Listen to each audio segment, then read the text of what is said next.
eu te convido a abrir a Bíblia em Jonas. Você até sabe o capítulo, quem veio semana passada, que é o capítulo 2. A gente viu o capítulo 1, vamos para o capítulo 2. Se você não pôde estar, vou te atualizar. Semana passada nós começamos uma nova série de estudos, concluímos uma grande série do Sermão do Monte. E aí nós vamos ler agora o livro de Jonas, capítulo a capítulo. Bom? Então, nós conversamos sobre Jonas capítulo 1, na quinta passada, e pensamos especialmente sobre a tripulação que recebeu Jonas. Daqui a pouco eu vou fazer um resumo, revisão do que foi falado semana passada. E aí hoje nós vamos olhar o capítulo 2. Enquanto você abre Jonas capítulo 2, para a gente dar sequência, só queria te dar um rápido aviso que se desdobra em duas coisas. Primeiro, sábado nós temos hora nona, 3 da tarde. É um convite para toda a igreja. Nós temos que estar aqui, participar. Vamos estar orando também pelo Cura Campus. E segunda-feira e terça-feira que vem, nós vamos estar fazendo uma ação na rua. Que ação é essa? Eu botei lá no grupo da igreja uma listagem para você botar o seu nome no dia. Nada mais é do que nós vamos pegar panfletos que já estão ficando prontos, vamos na rua e aí vamos de casa a casa bater lá palma, vamos entregar o panfleto, vamos orar e convidar para tudo que vai ter no Cura Campus. Então, nós vamos ter essa ação. Coloca o seu nome na segunda ou na terça, no dia que você puder, a partir das 18 horas. Ah, pastor, eu vou chegar às 18h20. Vem 18h20, se encontra com a gente em movimento. Tá bom? E domingo a gente vai ter pela manhã um pouco mais de informações, vai conversar novamente sobre o Cura Campus, tirar dúvidas. Então todos estão convidados para o nosso café e para esse momento de capacitação. Só não estão convidados os irmãos que vão para o Radical, aí eles vão estar lá. E aí qualquer atualização a gente vai estar no grupo, depois você pode perguntar. Tá bom? Tenho certeza que deu tempo de você abrir em Jonas capítulo 2, deu? Dá uma amém aí, se você achou. Amém. Pastor, não pude estar aqui, ainda não vi ainda a transmissão, não vi que você deu transmissão. O que houve? Vamos lá. No capítulo 1, a Bíblia diz que Deus chamou um profeta chamado Jonas e deu uma missão a ele. Você vai a uma cidade chamada Nínive e vai pregar lá. Jonas não quis. E ele decidiu fugir da presença e da vontade de Deus, indo para outra cidade. Ao decidir ir para outra cidade, outro lugar, ele entra num barco e aí nós temos nessa história um outro grupo. Que grupo é esse? Uma tripulação comum, um barquinho comum, que acabou recebendo Jonas, que estava fugindo da presença de Deus, estava fora da vontade de Deus. E aí algumas coisas aconteceram com essa tripulação, até que eles perceberam que é muito ruim permitir na sua tripulação alguém fora da vontade de Deus, algo fora da vontade de Deus, qualquer circunstância fora da vontade de Deus. E aí nós pensamos na nossa vida, e se nós fôssemos uma tripulação? Será que não tem coisas fora da vontade de Deus que estão nos impedindo, levando até a tempestade, nos fazendo ser destruídos? E aí Jonas termina a história com algo que é muito conhecido. Jonas é lançado ao mar, e aí vem um peixe e engole Jonas. Então a Bíblia descreve, no versículo anterior ao capítulo 2, que ele passou 3 dias e 3 noites no ventre desse peixe. E aí, o capítulo 2 parece uma sessão extra, porque ele para a história. A história mesmo de Jonas indo ou não indo, recebendo a segunda vez o direcionamento de Deus, vai para o capítulo 3. O capítulo 2 é uma oração de Jonas. Por que nós vamos parar para ver o capítulo 2? Porque se você parar para pensar, independente de como a outra pessoa fale e ore ao Senhor, através da oração dela, você conhece o Deus dela. Não, e isso não significa orar bonito, augusto, esplendoroso Deus, poderoso. Não tem nada a ver com isso, tem a ver com as coisas que você fala. Porque vamos lá, vamos dizer que eu tenho um problema de encanamento aqui. Eu vou chamar alguém que é especialista em jardim? Não, eu vou chamar alguém que é especialista em encanamentos. Então, o fato de eu falar com Deus sobre alguns problemas e situações da minha vida mostra que que Ele é especialista nisso. As coisas que eu declaro e agradeço, as coisas que eu peço, as coisas que eu adoro e clamo, tudo isso mostra quem é o nosso Deus. Qual é a nossa missão? Aprender quem é o Deus de Jonas. E verificar se esse Deus de Jonas, que é o mesmo Deus de Israel, o Deus que se fez homem e morreu na cruz por nós, tem sido o Deus a quem temos orado e nos relacionado. Essa é a pergunta. É através da oração de Jonas que eu vou observar o Deus da minha vida e da minha fé. E ver se Ele é o mesmo que esse Deus de Jonas ora. Vamos então? Versículo 1. Eu vou fazer a leitura até o versículo 10. Pode ir ali. Se quiser ficar aqui, pode. Só um momento. Pode, tá ficando calor, cara. Pode falar, Marcelo. Pode, eu só falo, tem que falar baixinho. Só falar com ela. Pode ligar. Não tem problema não. Só não pode conversar alto, tá bom? Combinado? Combinado, Maísa, ministro louvor? Combinado? Não pode falar alto não, desenho, né? Vambora, deixa as crianças ali quietinhas lá, né? Vamos ficar lá fora? Não. Vamos lá, versículo 1. Então Jonas, do ventre do peixe, orou ao Senhor, seu Deus, e disse: na minha angústia eu clamei ao Senhor, e Ele me respondeu. Do ventre do abismo gritei, e tu, Senhor, ouviste a minha voz. Pois me lançaste nas profundezas, no coração dos mares, e a corrente das águas me cercaram, todas as suas ondas passaram sobre mim. Então eu disse: estou excluído da tua presença. Será que tornarei a ver o teu santo templo? As águas me cercaram até a alma, o abismo me rodeou, as algas se enrolaram na minha cabeça. Eu desci até os fundamentos dos montes, desci até a terra, cujos ferrolhos se fecharam atrás de mim.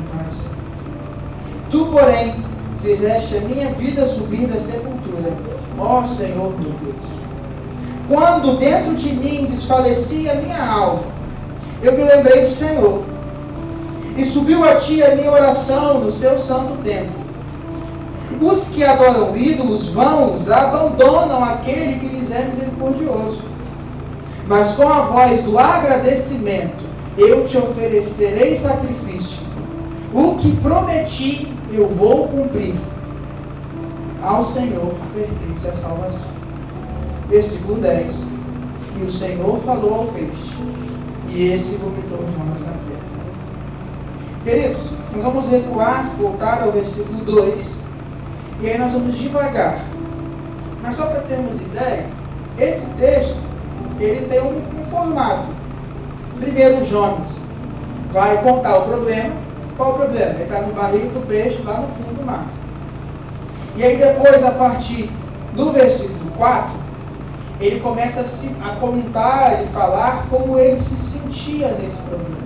Então ele conta o problema e depois abre o coração sobre esse problema, como ele se sentiu, o que ele estava vivendo. Até que no versículo 7 as coisas vão mudar e ele vai falar sobre a resposta da oração dele. E aí ele vai até o versículo 9 declarando e louvando ao Senhor. Então a gente vai devagar. E mediante ao que ele foi falando sobre o Deus dele, nós vamos parando para entender. E aí vamos escrever. Se você está anotando, vai descrevendo o Deus de Jonas aí, depois a gente confere se é igual ao nosso.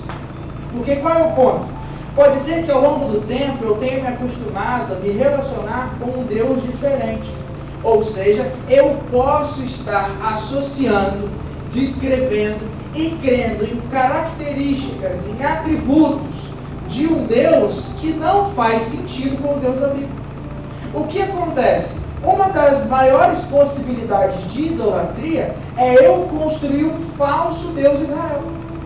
Porque se eu quisesse te enganar com alguma coisa, eu não ia falar, isso aqui é uma geladeira. Porque você ia olhar e falar, não, pastor, isso é um copo. Mas se eu falar, isso aqui é uma caneca, aí está parecido, só falta a alça. Então, dependendo do ponto de vista, se tapar a alça, você acredita. Então, uma mentira, uma enganação nunca é algo discrepante, totalmente longe e diferente. é algo muito próximo, mas com um detalhe na essência que está fora. Então, qual é o risco que temos como cristãos? É não aprofundar a leitura bíblica, não orar, não perguntar, não permitir que Deus se mostre e eu acabar conhecendo ou cultuando alguma coisa de Deus se não é verdade. Então eu preciso, vez ou outra, observar esse Deus bíblico e questionar como é que eu tenho. Então vamos fazer isso juntos.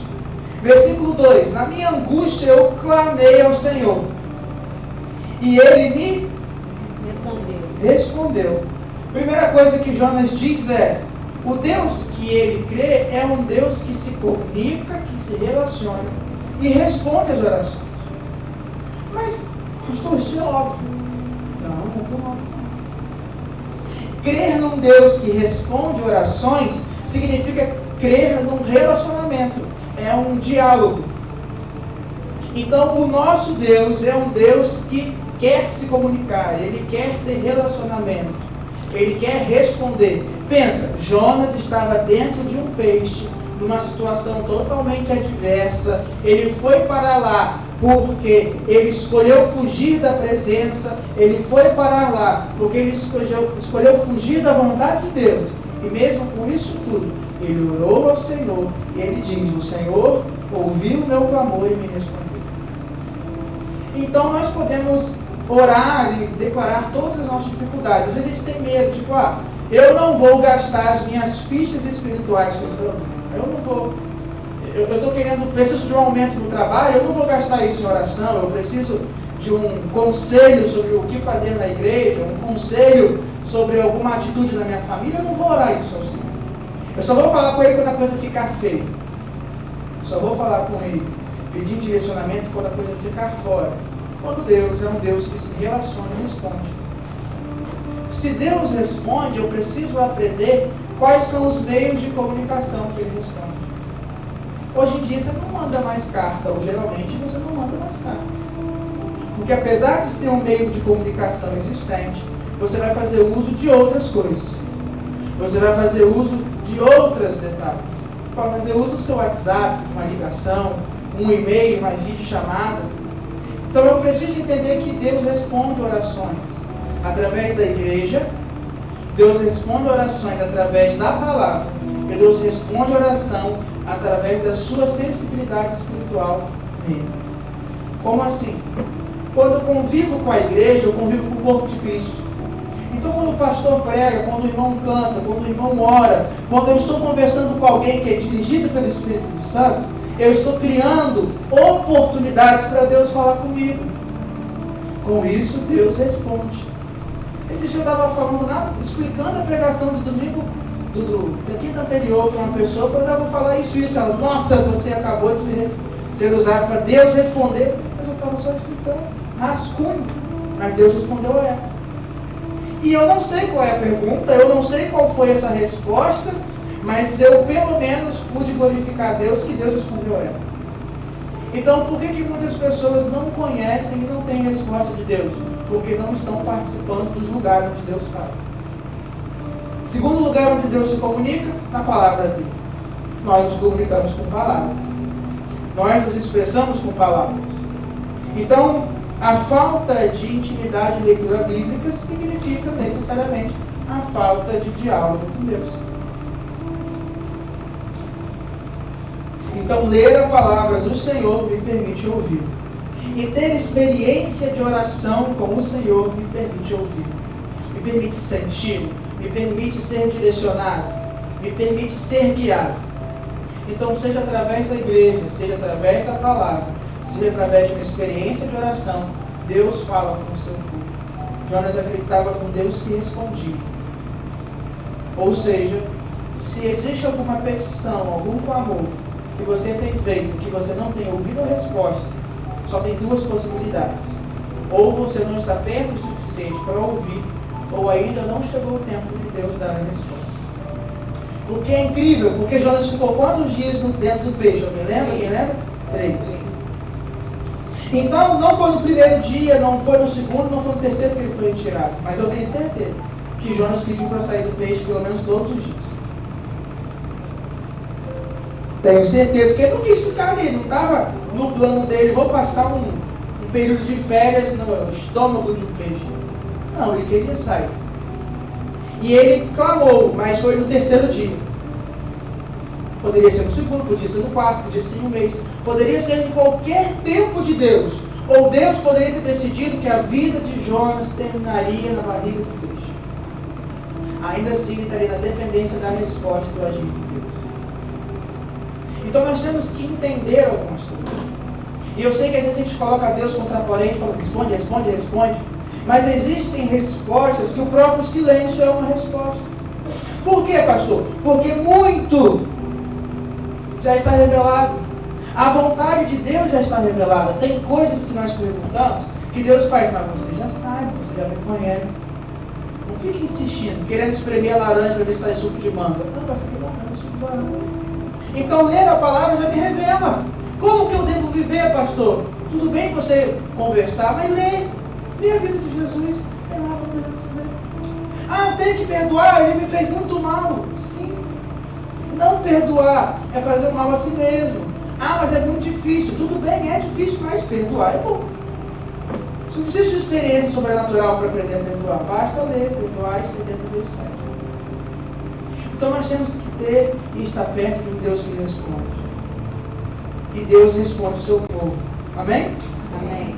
E é interessante, querido, porque se eu seguir o versículo 3 e o versículo 4, ele é quase poético, né? Jonas estava inspirado, o homem estava... Porque ele falou assim, olha, o Senhor me lançou nas profundezas, as águas me cobriram, as ondas passavam sobre mim.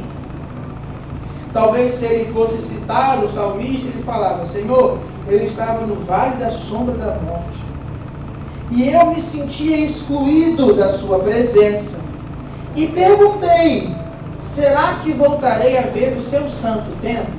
Queridos, não entenda santo templo simplesmente como um templo bonito de pedra, um prédio, um endereço. Por que não? Porque quando no versículo 7 ele fala que a oração dele subiu ao templo, ele estava se referindo a onde Deus estava. Então o que Jonas estava com medo é, eu fui excluído da presença, então será que eu voltarei a ver Deus? Ele sabia que ele escolheu desobedecer. Jonas sabia que a decisão da vida dele foi se afastar. Jonas sabia que o motivo dele estar dentro do ventre de um peixe era porque ele decidiu fugir do Senhor. E não tem como fugir. Não existe a possibilidade de fugir da presença dele. Porque a presença dele, como diz o Salmo 139, está em todo lugar. Agora, Jonas sabia que Deus faz algo que hoje em dia as pessoas não querem viver. Jonas sabia e se relacionava com um Deus que se comporta diferente de um Deus que as pessoas querem manipular como se fosse um ídolo. Jonas se relacionava com um Deus que disciplina e intervém na vida de seus filhos. Por que o Senhor está falando isso? Porque a Bíblia diz de forma clara, no versículo 17 do capítulo 1, o Senhor ordenou que um grande peixe engolisse Jonas. A Bíblia diz de forma clara que a tempestade que assolou o barco foi vontade do Senhor. A Bíblia diz de forma clara também, no versículo 10 do capítulo 2, que o Senhor falou ao peixe e esse vomitou Jonas na terra. Então a Bíblia diz que o governo do peixe sempre foi de Deus, quando engoliu e quando jogou na terra. Da tempestade sempre foi do Senhor. Todas as coisas estão nas mãos do Senhor. E Jonas decidiu não cumprir a vontade de Deus. E Deus moveu para que Jonas entendesse a vontade e aprendesse sobre a vontade. E Deus veio a intervir na vida de Jonas. Mas, pastor, eu não quero que Deus venha intervir para dar problema ou alguma coisa ruim. Porque a nossa percepção de disciplina, a nossa percepção de deserto, ela tem dois problemas. Primeiro, achamos que Deus está nos punindo. Segundo, não entendemos o propósito. Querido, deixa eu fazer uma pergunta e você responde. Quem foi que decidiu descumprir a vontade de Deus? Foi quem? Jonas. Quem fez errado? Jonas. Então Deus não veio a intervir na vida de Jonas porque Jonas estava tudo certo. Deus não veio a mudar a vida de Jonas porque ele estava certinho. Mas Jonas era o profeta do Senhor. Jonas vivia com o Senhor. A vida de Jonas estava entregue ao Senhor. Você cantou, entrego a ti a violência. Você entregou, não entregou? Então é esperado que ele intervenha.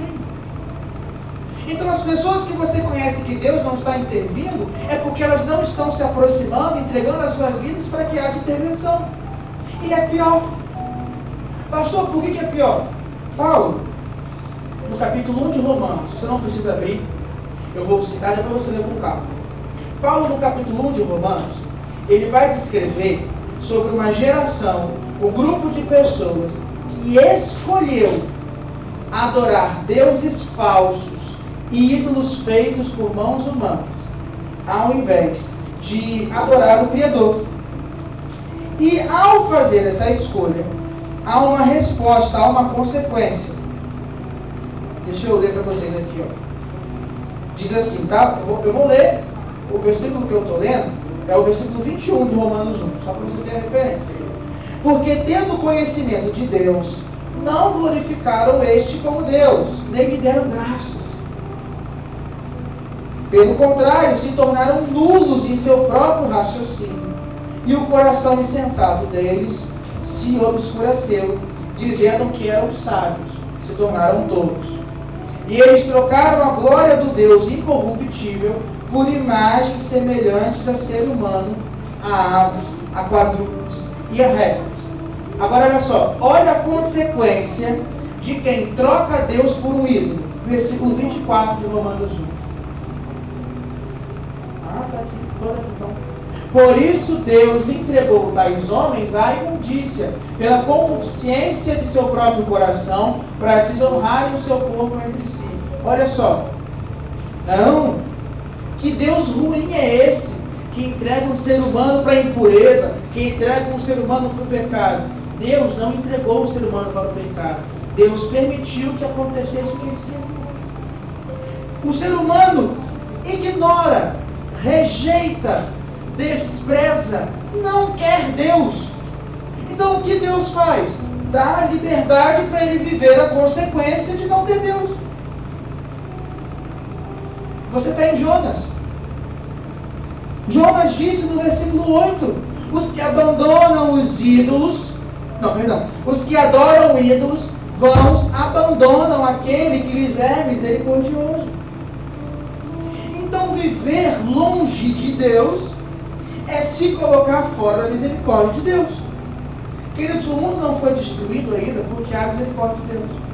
Deus é misericordioso com a humanidade, mesmo a humanidade longe dele. Se Deus tirasse a ação dele, nós nos destruiríamos.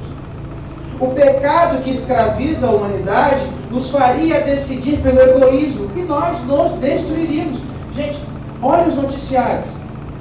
Violência contra crianças, violência contra a mulher, violência contra os diferentes, desmatamento, poluição, pobreza, cada vez mais fome. A gente se desenvolve e tem mais fome. Ignorância, problema nas escolas, nas casas, famílias sendo destruídas. Isso não é obra de Deus. Então é obra de quem? Obra do próprio ser humano. Ser humano longe de Deus. Então só tem duas consequências, duas possibilidades para quem está fora da vontade de Deus. Aqueles que vivem e querem Deus, mas estão caminhando fora, Deus disciplina para trazer de volta. Aqueles que não querem e rejeitam Deus são entregues para rejeição. O problema é que fora da misericórdia e ação e graça de Deus, quem reina é o pecado. E aonde reina o pecado, reina a destruição. E o salário do pecado é a morte. Se Deus não intervém na vida de Jonas, significa que Jonas não é o Senhor. Se você estiver passando por uma situação difícil, se permita orar e pensar: Deus, nessa situação que é consequência das minhas escolhas, o que o Senhor está querendo falar comigo? Deus só ordena o peixe porque Jonas estava na água. Jonas só estava na água porque ele entrou no barco para fora da presença de Deus. Se Jonas tivesse viajado para onde Deus falou, ele não estaria na tempestade, ele não estaria na água. Nós olhamos o peixe como castigo. O peixe foi a graça. Nós olhamos como a pior parte, mas se não houvesse peixe, Jonas estava dentro da água, morreria de frio, de fome ou de qualquer coisa. E Deus enviou o peixe.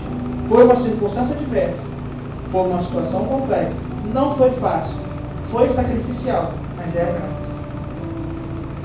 Porque o lugar onde Jonas estaria era dentro da água. Por isso que Jonas, olha, isso é incrível. Jonas percebeu que o peixe era envio do Senhor. E o problema de Jonas era, será que eu nunca mais vou ver o Senhor? Olha que interessante, ele começa a história fugindo de Deus. Mas a oração de Jonas mostra que o Deus que ele acreditava era um Deus que se revela, um Deus que ele pode estar perto. Então Jonas caiu em si, enfim, e percebeu que ele estava indo para longe de um Deus que ele queria perto. E aí ele começou a ter medo de perder a presença. E isso é um diferencial, porque quando Jonas revela na sua oração que ele poderia perder tudo, mas o medo dele era a presença de Deus, é quando o cativeiro, a situação dele vai mudar, e ele vai se alinhar à presença, e vai seguir. Muitas vezes as nossas orações têm tudo, menos a presença de Deus. Muitas vezes, quando o nosso versículo 4 da nossa oração é: então eu disse, estou excluído da tua presença, será que tornarei a ter dinheiro? Será que tornarei a ter saúde? Será que tornarei a ter glória, fama, o meu ministério? Será que tornarei a ter bênção? Será que qualquer coisa, menos a presença? Às vezes a nossa oração é preenchida e recheada de problemas, de dificuldades, de dores.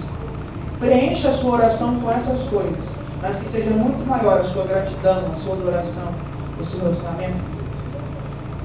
Porque se nós formos uma criança que só pede, depois você pergunta a Marcelo, se Maria só ficasse pedindo, não faz sentido. É esperado que um Deus, que é o nosso Pai, receba mais do que pedido de seus filhos. Receba atitudes e ações de amor, atitudes de quem quer agradar o seu Pai. Entende isso? É virar a chave. E a oração de Jonas mostra que ele se preocupou com a presença. Queridos, uma curiosidade. Nós temos dois reis famosos na Bíblia, lá no início de Israel, que é Saul e Davi. É importante lembrar que depois de Saul, Davi não foi o rei logo depois. Teve um rei lá por pouco tempo. Acho que era um filho de Saul que não ficou. Mas teve um cara que aí não ficou. Foi um desafio de Deus. Mas Davi ele vai ser então o rei após Saul, famoso. E existe algo diferente que acontece com eles quando eles pecam. E Jonas pecou aqui, Jonas estava fora, desobedeceu. Qual é a diferença? Saul, ele era rei, um rei bom no início, tá? Saul foi um bom rei no início. Ou seja, nem tudo que começa certo termina certo.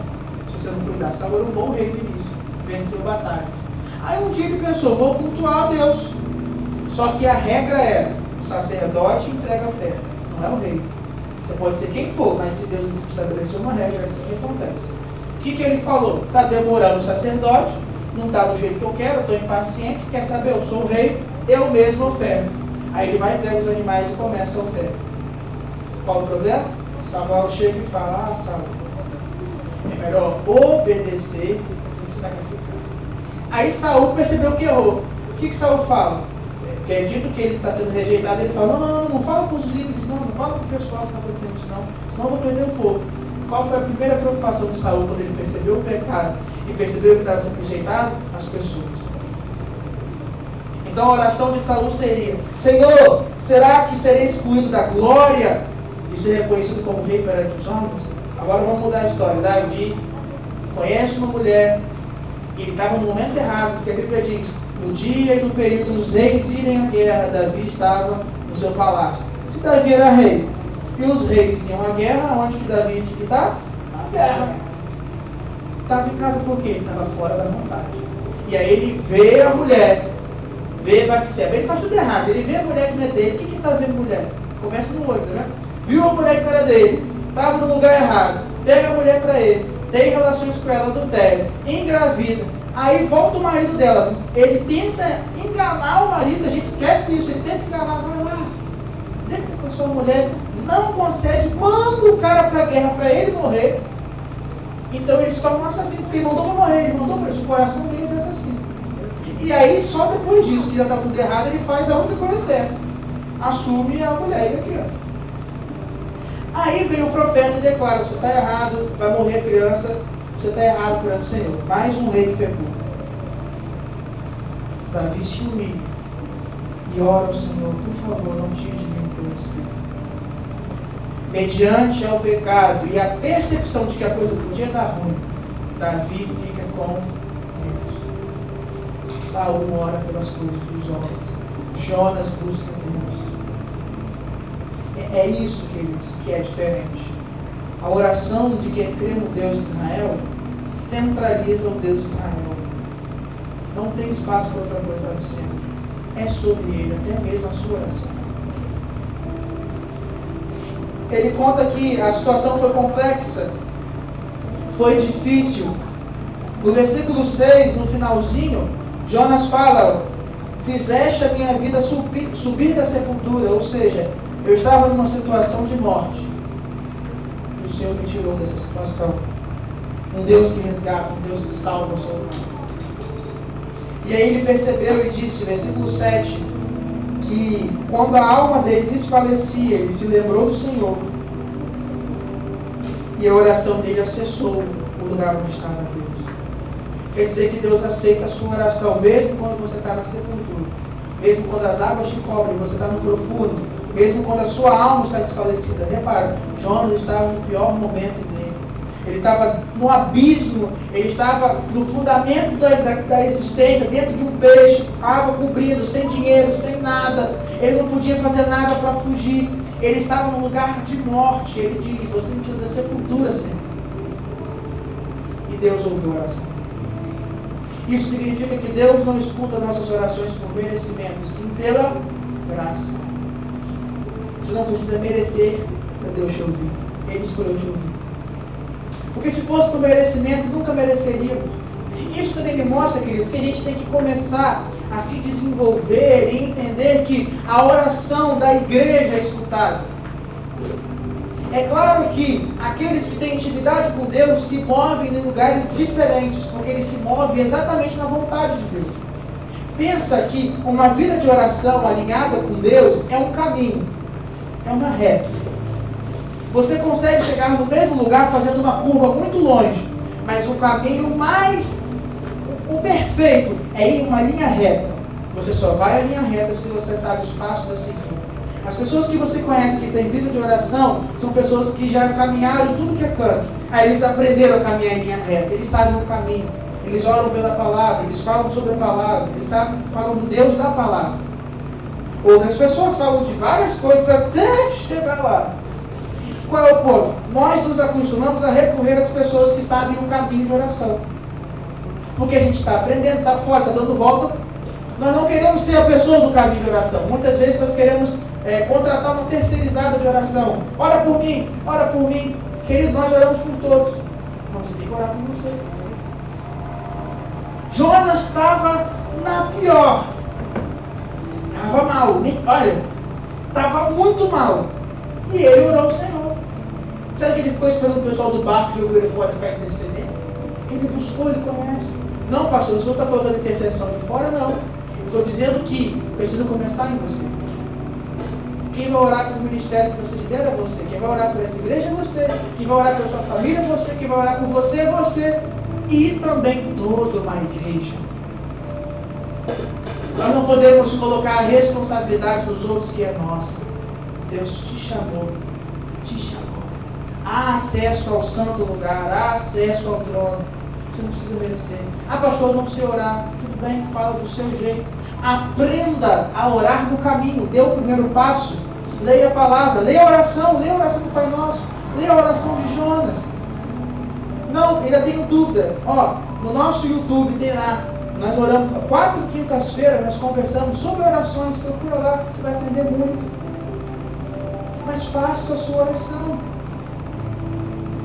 Querido, a sua oração não vem de alguém que merece mais do que do pastor, porque ele estudou, porque ele foi consagrado. Porque o véu se rasgou e dá liberdade a todos. Jesus é o sumo sacerdote, é através dele. Não há nenhum homem por quem se possa acessar Deus, senão Jesus Cristo. Ou seja, o acesso ao Senhor por Jesus. Eu posso orar por você, vai ser um prazer participar disso com você, mas não simplesmente por você. E eu estou falando com a igreja, tá?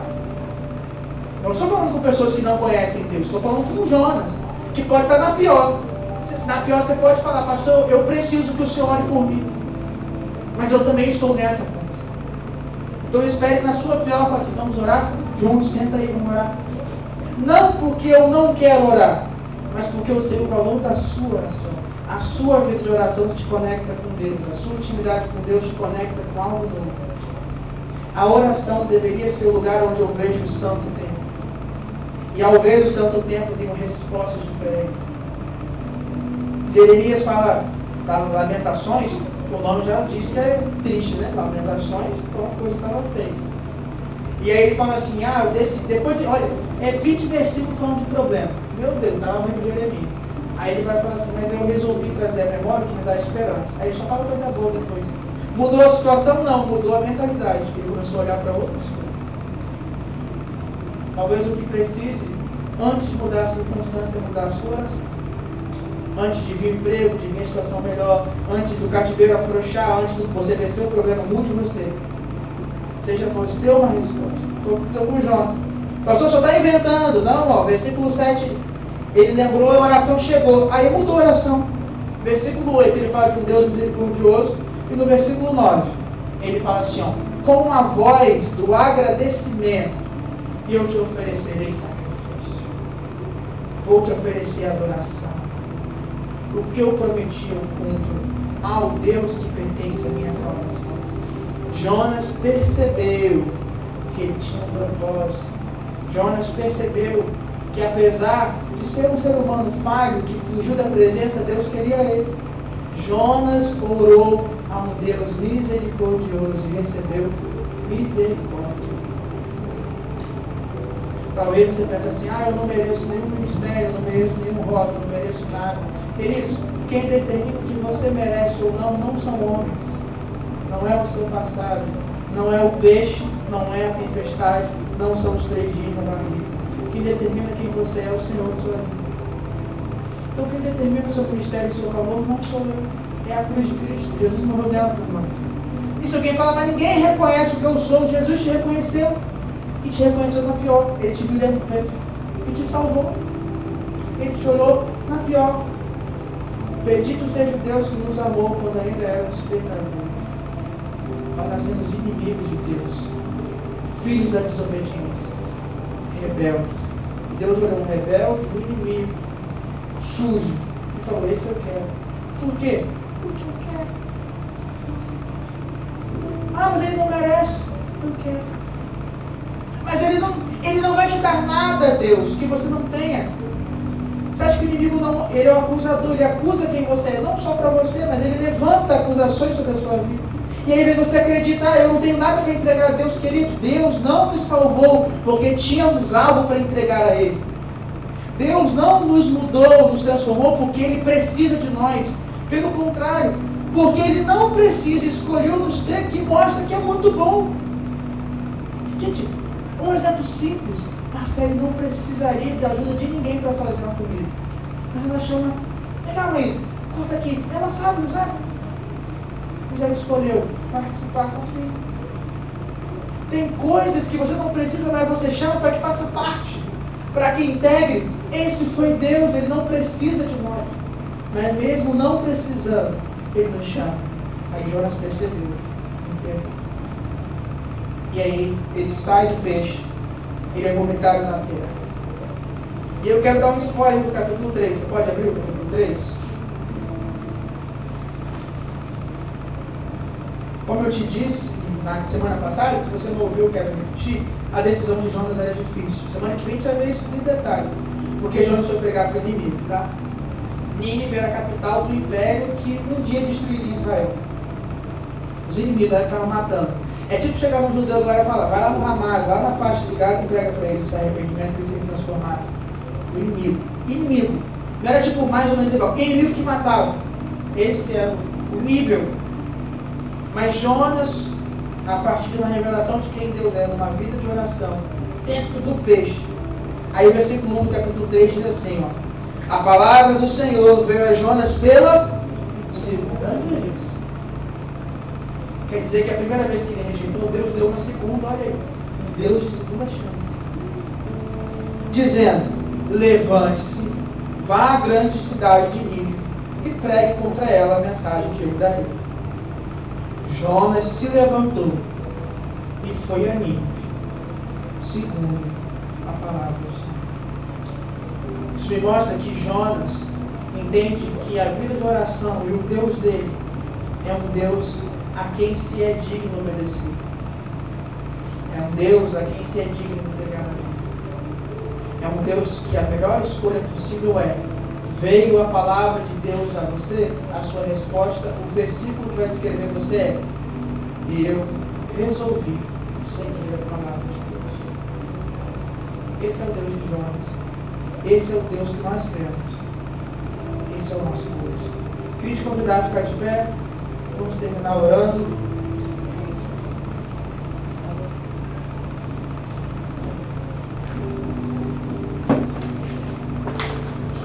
Vamos orar, vamos agradecer, glorificá-lo.